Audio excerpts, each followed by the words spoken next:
Welcome to Sophia Coaching Center. Today PGTRB Maths Unit 10 Probability Theory next வந்து chi-square distribution பார்த்துட்டு இருந்தோம் இல்லையா, அதில் வந்து அப்ளிகேஷன் பார்த்துருப்போம். chi-square distribution வந்து எங்கெல்லாம் வந்து யூஸ் ஆகுது அப்படின்னு சொல்லிட்டு ஃபர்ஸ்ட் ஒன் வந்து என்ன அப்படின்னா குட்னஸ் ஆஃப் ஃபிட் அப்படின்னு பார்த்துப்போம். ஸோ அதை பற்றி தான் இங்கே பார்க்க போகிறோம். ஃபர்ஸ்ட் ஒன் வந்து Karl Pearson's chi-square test of goodness of fit. So இது வந்து பிஜியில் 2003-04 இந்த கொஸ்டின் கேட்டிருந்தாங்க.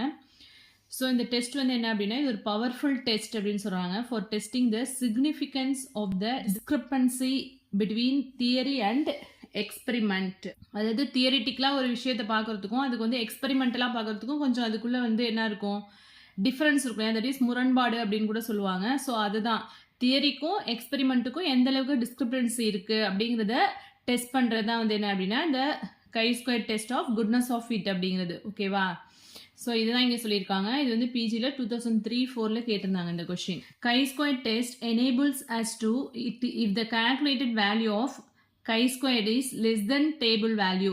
ஸோ ஆல்ரெடி வந்து டி டெஸ்ட்லாம் என்ன பார்த்துப்போம், டெஸ்ட் வேல்யூ இசட் வந்து லெஸ் தென் டேபிள் வேல்யூவாக இருந்ததுன்னா நம்ம வந்து என்ன பண்ணுவோம், ஹைபோதசிஸ் வந்து அக்செப்ட் பண்ணிப்போம் இல்லையா. H0 H1 எடுத்துருப்போம்.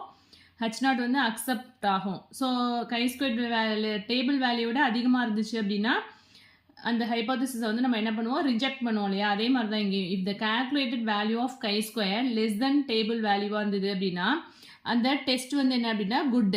That is the fit is considered to be good. Otherwise அதை வந்து என்ன சொல்கிறாங்க அப்படின்னா புவர் அப்படின்னு சொல்கிறாங்க. அவ்வளோதான் இங்கே சொல்லியிருக்காங்க. Validity of chi-square test of goodness of fit. So எங்கெல்லாம் நம்ம chi-square டெஸ்ட் வந்து அப்ளை பண்ணுறோம் அப்படின்னா அப்ளை பண்ணும்போது என்னென்ன கண்டிஷன்ஸ்லாம் இம்பார்ட்டன்ட்டு இதெல்லாம் இருந்தால் தான் நம்மளால் என்ன பண்ண முடியும், இந்த கண்டிஷன்ஸ்லாம் அது வந்து சாட்டிஸ்ஃபை பண்ணால் தான் நம்மளால் chi-square டெஸ்ட் வந்து அங்கே அப்ளை பண்ண முடியும். ஓகேவா? நம்ம எடுக்கிற சாம்பிள் அப்சர்வேஷன்ஸ் எல்லாமே எப்படி இருக்கணும், இண்டிபெண்ட்டாக இருக்கணும். And then constrains on sell frequencies should be linear. அந்த செல் ஃப்ரீக்வன்சிஸில் உள்ள கன்ஸ்ட்ரெயின்ஸ் எல்லாமே வந்து என்ன எந்த கண்டிஷனில் இருக்கும் அப்படின்னா லீனியராக இருக்கணும். The total frequency should B reasonably large, say greater than 50. அது டோட்டல் ஃப்ரீக்வன்சி வந்து எவ்வளோ இருக்கணும் அப்படின்னா கிரேட்டர் தென் 50-ஐ விட கிரேட்டராக இருந்தால் மட்டும்தான் நம்மளால் என்ன பண்ண முடியும், அங்கே chi-square டெஸ்ட் வந்து அப்ளை பண்ண முடியும். And then no theoretical cell frequency should be less than 5. So theoretical cell frequency வந்து கண்டிப்பாக வந்து என்ன 5 இருக்கணும். அது லெஸ் தென் 5-ஆக இருந்தது 5 ஆர் கிரேட்டர் தென் 5 இருக்கலாம். பட் லெஸ் தென் 5-ஆக இருந்ததுன்னா நம்ம வந்து அங்கே chi-square டெஸ்ட் வந்து என்ன பண்ண முடியாது, அப்ளை பண்ண முடியாது. chi-square distribution is essentially a continuous distribution. chi-square distribution is a continuous distribution, but it cannot maintain its character of continuity if cell frequency is less than 5. So அதோட அந்த செல் frequency வந்து less தென் 5-ஆக இருந்தது அப்படின்னா அந்த இடத்துல அது வந்து என்னவா இருக்குது, கண்டினியூட்டி அந்த கண்டிஷனை வந்து மெயின்டைன் பண்ணாது அப்படின்னு சொல்கிறாங்க. ஓகேவா? நெக்ஸ்ட் chi-square டெஸ்ட் வந்து எதெல்லாம் டிபெண்ட் பண்ணியிருக்கு அப்படின்னா chi-square டெஸ்ட் எடுக்கணும் அப்படின்னா நம்மளுக்கு எதெல்லாம் வேணும் அப்படின்னா நம்ம ஃபார்மில் ஆல்ரெடி பார்த்தோம் இல்லையா. ஸோ observed frequency OI வேணும் and expected frequency EI and degrees of freedom. So chi-square test of goodness of fit was given by Professor Carl Persons. Next one then அப்படின்னா test of independence of attributes. So let us consider two attributes A and B. A divided into R classes and B divided into S classes. AI is the number of persons possessing the attributes, that is I equal to 1 text up to R. R persons வந்து Aல இருக்காங்க and Bல வந்து S persons இருக்காங்க. So AI BJ is the number of persons possessing both the attributes. AIல வந்து R persons and BJல வந்து S persons. AI BJங்கிறது வந்து என்ன அப்படின்னா 2 attributesலேயே இருக்க persons தான் வந்து AI BJ அப்படின்னு மென்ஷன் பண்ணுறோம். ஆர் OIJ அப்படின்னாலும் AI BJனாலும் ஈக்குவல் தான். ஸோ நம்மளுக்கு ஃபார்முலாஸ் என்ன கொடுத்துருக்காங்க பாருங்க. Summation I equal to 1 to R AI equal to summation J equal to 1 to S BJ equal to capital N total. That is the total frequency. So R cross S contingency table. So இங்கே நம்ம என்ன எடுத்திருக்கோம், ABங்கிற 2 attributes எடுத்திருக்கோம். ஏல வந்து என்ன இருக்குது அப்படின்னா நம்பர் ஆஃப் பர்சன்ஸ் வந்து ஆர், பியில் வந்து நம்பர் ஆஃப் பர்சன்ஸ் வந்து எஸ். ஸோ அதோட R cross S contingency table வந்து எப்படி இருக்கும் அப்படின்னா இப்போ கிளாஸஸ் வந்து நம்மளுக்கு என்ன A1 A2 and so on AR and B1 B2 and so on BS. இது வந்து B கிளாஸஸ், இது A கிளாஸஸ். டோட்டல் ஃப்ரீக்வன்சி நமக்கு என்ன capital N. So A1 into B1 இங்கே வந்து என்ன வரும் A2 into B1 and so on AR B1 வரும். அதே மாதிரி B2 இங்கே வந்து A1 into B2 A2 B2 and so on AR B2 up to இங்கே வந்து A1 BS A2 BS and so on AR BS வரும். இங்கே வந்து டோட்டலாக நமக்கு என்ன கிடைக்குது அப்படின்னா BS. ஸோ டோட்டல் இங்கே வந்து என்ன கிடைக்குன்னா A1 A2 AR. ஸோ எல்லா டோட்டலாக நமக்கு வந்து ஃப்ரீக்வன்சி எவ்வளோ அப்படின்னா கேபிட்டல் N. ஸோ இதுதான் வந்து என்ன அப்படின்னா R cross S contingency table. ஓகேவா, இது வந்து attributes Aல உள்ள number of persons, is attributes Bல உள்ள number of persons. To test on the basis of cell frequencies whether the two attributes are independent or not. So நம்ம first வந்து என்ன பண்ணணும் அப்படின்னா இந்த frequencies எல்லாமே வந்து இண்டிபெண்ட்டாக இருக்கா இல்லையா அப்படிங்கிறத ஃபைண்ட் அவுட் பண்ணணும். ஸோ ஃபர்ஸ்ட் வந்து என்ன அப்படின்னா chi-squared வேல்யூ கண்டுபிடிக்கிறதுக்கான ஃபார்முலா பாருங்க, summation OI minus EI the whole square divided by EI. இந்த ஃபார்முலாவும் வெரி வெரி இம்பார்ட்டன்ட். இங்கே வந்து என்ன அப்படின்னா K-1 degrees of freedom. OIங்கிறது என்ன அப்சர்வ் ஃப்ரீக்வன்சி அண்ட் EIங்கிறது expected frequency for contingency table. So ஜென்ரலாக உங்களுக்கு என்ன கொஸ்டின்ஸ் கேட்பாங்க அப்படின்னா R cross S contingency table அப்படின்னா அதில் உள்ள டிகிரிஸ் ஆஃப் ஃப்ரீடம் என்னவா இருக்கும் அப்படின்னா R-1 into S-1. ஸோ அதுதான் ஆல்ரெடி PGTRBயில் இதுலேருந்து கேட்ட கொஸ்டின். ஸோ இந்த இருக்கு பாருங்க, for R cross S contingency table degrees of freedom வந்து என்ன அப்படின்னா R-1 into S-1. ஸோ இதுக்கு பதிலாக உங்களுக்கு நம்பர்ஸ் கூட யூஸ் பண்ணி கேட்கலாம். 6 cross 6 கண்டிஜென்சி டேபிள் அப்படின்னா 6-1 into 6-1 அது மாதிரி போடணும். ஸோ இது வந்து வெரி வெரி இம்பார்ட்டன்ட். நிறைய டைம் வந்து இந்த கொஸ்டின் கேட்டிருக்காங்க PGTRBயில்.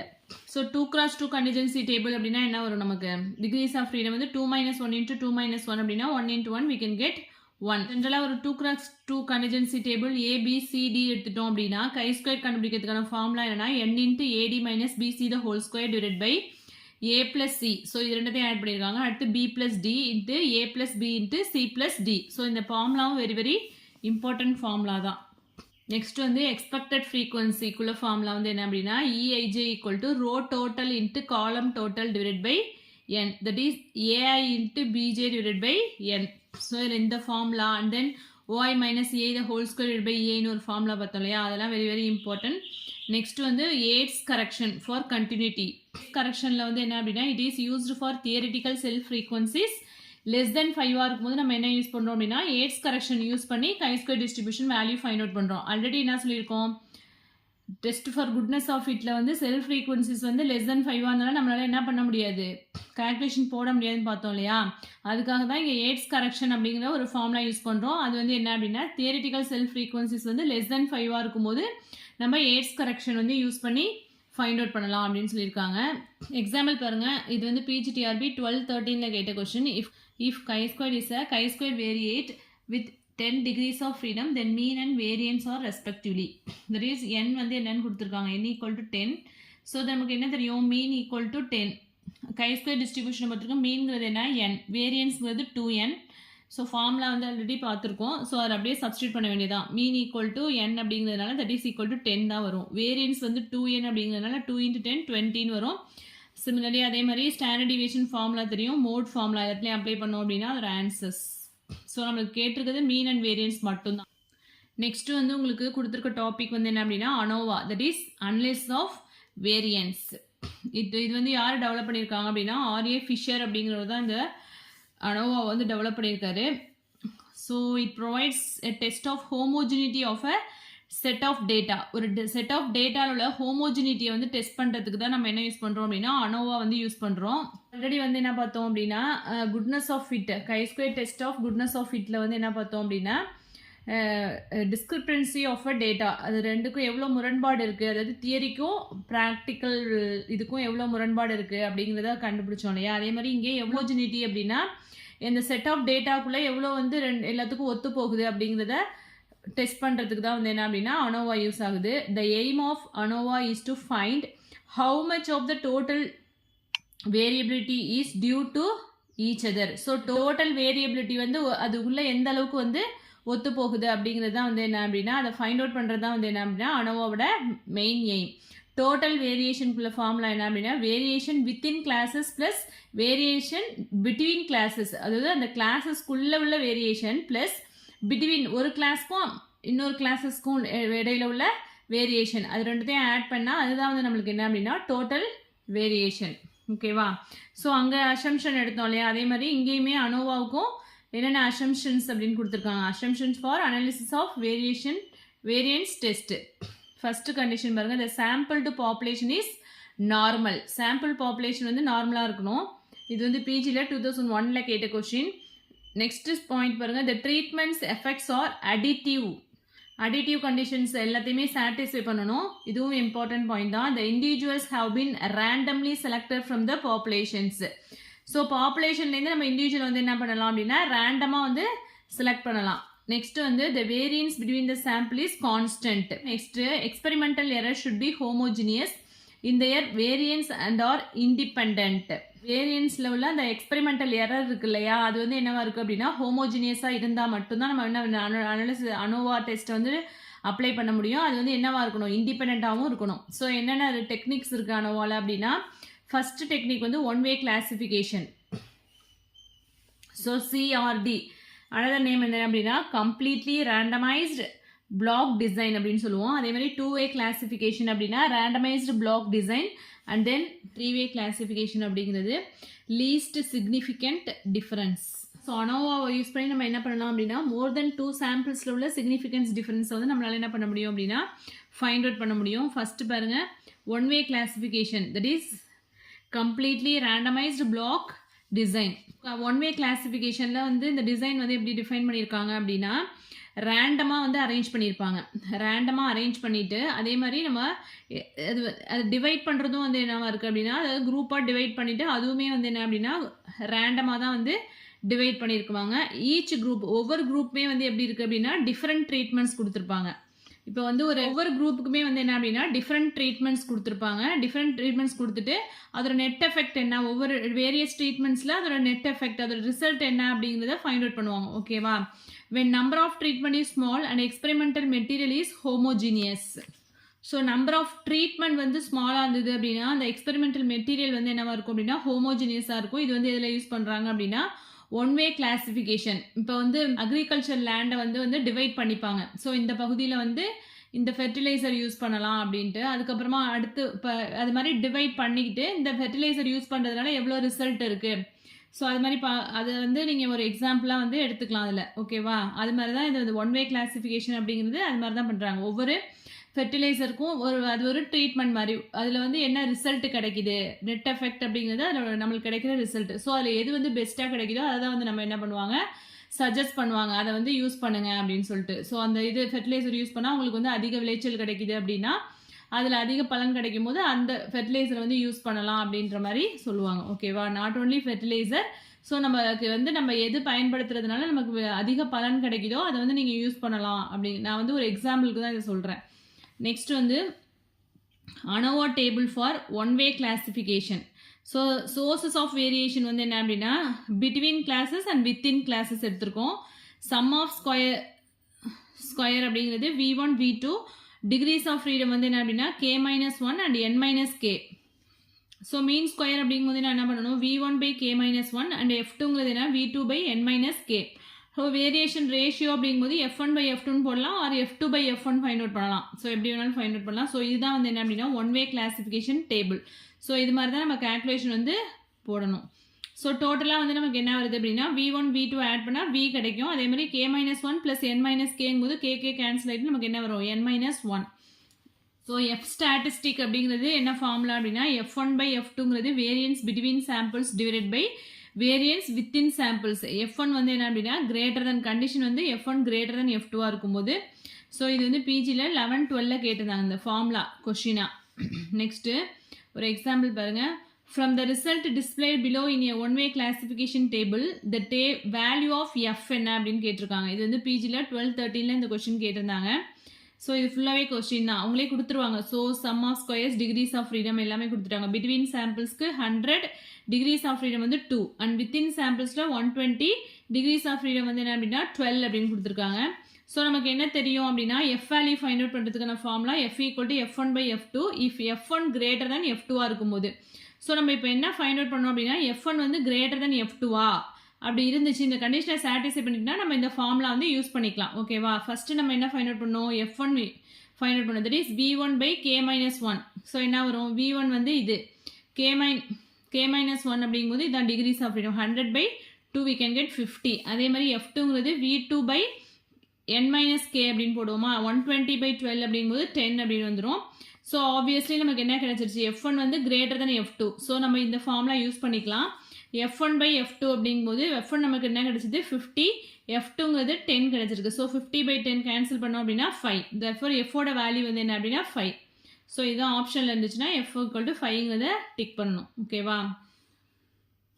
ஸோ எஃப்க்கு வந்து இன்னொரு ஃபார்முலா யூஸ் பண்ணிடலாம். Mean square between samples divide by mean square within samples. வேரியன்ஸ்னு சொன்னோம் இல்லையா, அதுக்கு பதிலாக மீன் ஸ்கொயர் அப்படின்னும் யூஸ் பண்ணலாம்.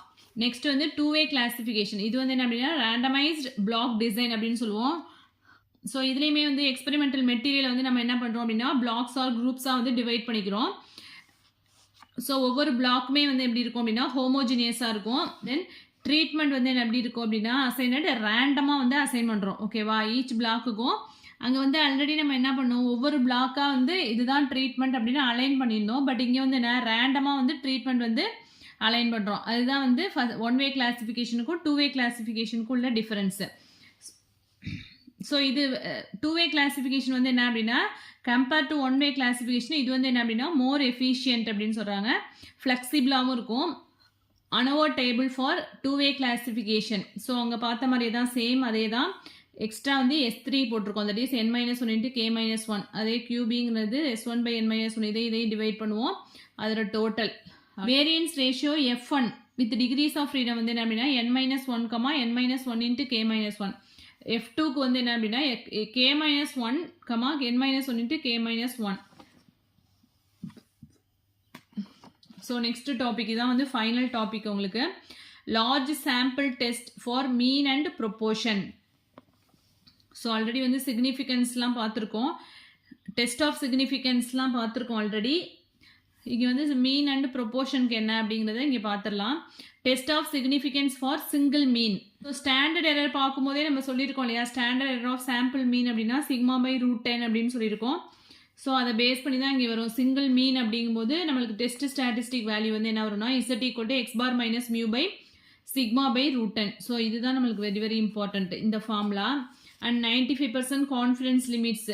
ஸோ 95%னா என்ன, 98, 99க்குலாம் வந்து ஆல்ரெடி இந்த டேபிள் வேல்யூலாம் சொல்லியிருக்கேன். அதெல்லாம் மெமரி பண்ணணும்னு சொல்லியிருந்தேன் இல்லையா. ஸோ ஃபஸ்ட்டு 95% கான்ஃபிடன்ஸ் லிமிட்ஸ்னா x bar இங்கே வந்து -1.96 σ/√10. மீன்கிறதுனால நமக்கு என்ன தெரியும், σ/√10 இங்கே வரணும்.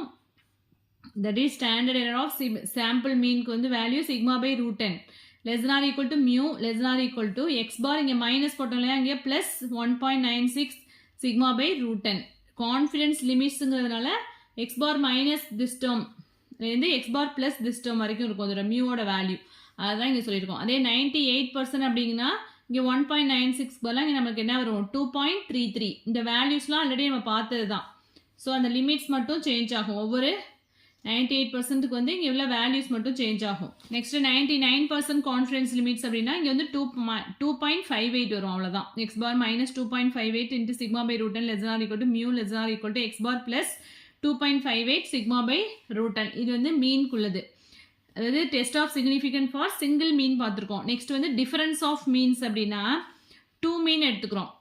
x1 பார்ங்கிறது மீன், அதோட சாம்பிள் ஆஃப் சைஸ் வந்து n1 அப்படின்னு எடுத்துக்கிறோம். அதே வந்து பாப்புலேஷன் மீன் வந்து என்ன அப்படின்னா μ1 அண்ட் வேரியன்ஸ் வந்து σ1². அதே மாதிரி x2 பார்ங்கிறது மீன், அதோட சாம்பிள் சைஸ் வந்து n2, அதோட பாப்புலேஷன் மீன் வந்து μ2, வேரியன்ஸ் வந்து σ2². ஸோ ஹைபோதசிஸ் எப்படி நல் ஹைபோதசிஸ் வந்து h0 வந்து μ1 ஈக்குவல் டு μ2ன்னு எடுத்துட்டோம்னா there is no significant difference between sample mean. அதாவது μ1க்கும் μ2க்கும் இடையில எந்த டிஃபரன்ஸும் இல்லை, ரெண்டும் ஈக்குவலாக இருக்குது அப்படின்னு நம்ம செட் பண்ணியிருக்கோம் ஹைபோதசிஸ். ஸோ அப்போ டெஸ்ட் பண்ணுறதுக்கான ஃபார்முலா என்ன அப்படின்னா z = x1 bar minus x2 bar divided by root of σ1² by n1 plus σ2² by n2 which is equivalent to n of 0,1. So இந்த ஃபார்முலாஸ் தான் வெரி வெரி இம்பார்ட்டன்ட். ஸோ இந்த formulas தான் கேட்பாங்க. இது வந்து டிஃபரன்ஸ் ஆஃப் மீன்ஸ்க்கு. அதே சிங்கிள் மீன் அப்படின்னா இந்த ஃபார்முலா. ஸோ வந்து நம்ம என்ன பார்த்துருக்கோம், test of significance for single mean and difference of means பார்த்தோம். நெக்ஸ்ட் வந்து ப்ரொபோர்ஷன். சிங்கிள் ப்ரொபோர்ஷன் அப்படின்னா x is the number of successes in n independent trials with constant probability p of success for each trial. Then the test statistic என்ன வரும் அப்படின்னா x minus np divided by root of npq. Qங்கிறது என்ன அப்படின்னா 1 minus P. ஏன்னா P plus Q equal to 1 அப்படின்னு already பார்த்துருக்கோம். So X is the number of personsஆ இருந்தது அப்படின்னா இங்கே வந்து number of success அது மாதிரி எடுக்கிறோம். நம்பர் ஆஃப் பர்சன்ஸ் எடுத்தோம்னா நம்மளுக்கு ஃபார்முலா எப்படி சேஞ்ச் ஆகுது பாருங்க. Z equal to P minus capital P divided by root of PQ by N. Mostly வந்து இந்த ஃபார்முலா தான் யூஸ் பண்ணி உங்களுக்கு கொஷின் வரும். ஓகேவா, இதுதான் யூஸ் பண்ணி போடுவோம். ஸ்மால் பிங்கிறது என்ன அப்படின்னா X by N. இதில் வந்து 95% கான்ஃபிடன்ஸ் லிமிட்ஸ் வந்து என்ன வரும்னா P plus or minus 1.96 root of PQ by N. இது வந்து ப்ரொபோர்ஷன் அப்படிங்கிறதுனால இங்கே root of PQ by N வரும். அதே மாதிரி 99% அப்படின்னா P plus or minus 2.58 into root of PQ by N. First இப்போ நம்ம பார்த்தது வந்து சிங்கிள் ப்ரொபோர்ஷன். நெக்ஸ்ட் வந்து to test the difference of proportions பார்த்தோம் அப்படின்னா அதில் வந்து X1 X2 ரெண்டு பர்சன்ஸ் எடுத்துட்டோம் அப்படின்னா அது ஃபைண்ட் அவுட் பண்ணுறதுக்கான ஃபார்முலா என்னன்னா H0ல வந்து நம்ம என்ன எடுத்துக்கோம், there is no difference between P1 P2, that is P1 equal to P2 set பண்ணிக்குவோம். ஸோ டெஸ்ட் ஸ்டாட்டிஸ்டிக் வேல்யூ பாருங்க. ஸோ இதுதான் இதுக்குள்ள ஃபார்முலா, டிஃபரன்ஸ் ஆஃப் ப்ரொபோர்ஷனுக்குள்ள ஃபார்முலா. ஸோ இதை பேஸ் பண்ணி தான் உங்களுக்கு சம் போடுற மாதிரி இருக்கும். நெக்ஸ்ட் ஜென்ரலாக உங்களுக்கு வந்து கான்ஃபிடன்ஸ் லிமிட்ஸ் ஃபார் Pன்னு கேட்டாங்களா, ஃபார்முலா என்னன்னா P plus or minus 3 into root of PQ by N. இது வந்து பாலிடெக்னிக் டிஆர்பியில் கேட்டிருந்தாங்க ஒரு வருஷம் இந்த கொஷின். ஸோ ஆன்சர் வந்து இதுதான். ஸோ நம்ம வந்து இந்த 3-வே கிளாசிஃபிகேஷன் மட்டும் பார்க்கல. 3-வே கிளாசிஃபிகேஷன்லேருந்து கொஷின் வராது, அது வந்து ரொம்ப லென்த்தாக இருக்கும் அந்த டேபிள். ஸோ உங்களுக்கு வந்து இதோட உங்களுக்கு ப்ராபபிலிட்டி தியரியோட போர்ஷன்ஸ் வந்து ஓவர். ஓகேவா, கம்ப்ளீட் பண்ணியாச்சு. நெக்ஸ்ட் வந்து என்ன அப்படின்னா ப்ரீவியஸ் இயர் கொஷின்ஸ் பார்க்கலாமா இல்லை நெக்ஸ்ட் வந்து டோபாலஜி ஸ்டார்ட் பண்ணலாமா அப்படிங்கிறத நீங்களே கமெண்ட்ல சொல்லுங்க. இதில் எதுவும் டவுட்ஸ் இருந்தது அப்படின்னா கமெண்ட் செக்ஷனில் கமெண்ட் பண்ணுங்க. என் வீடியோ பிடிச்சினா லைக் பண்ணுங்க, ஷேர் பண்ணுங்க, சப்ஸ்கிரைப் பண்ணுங்க. தேங்க்யூ.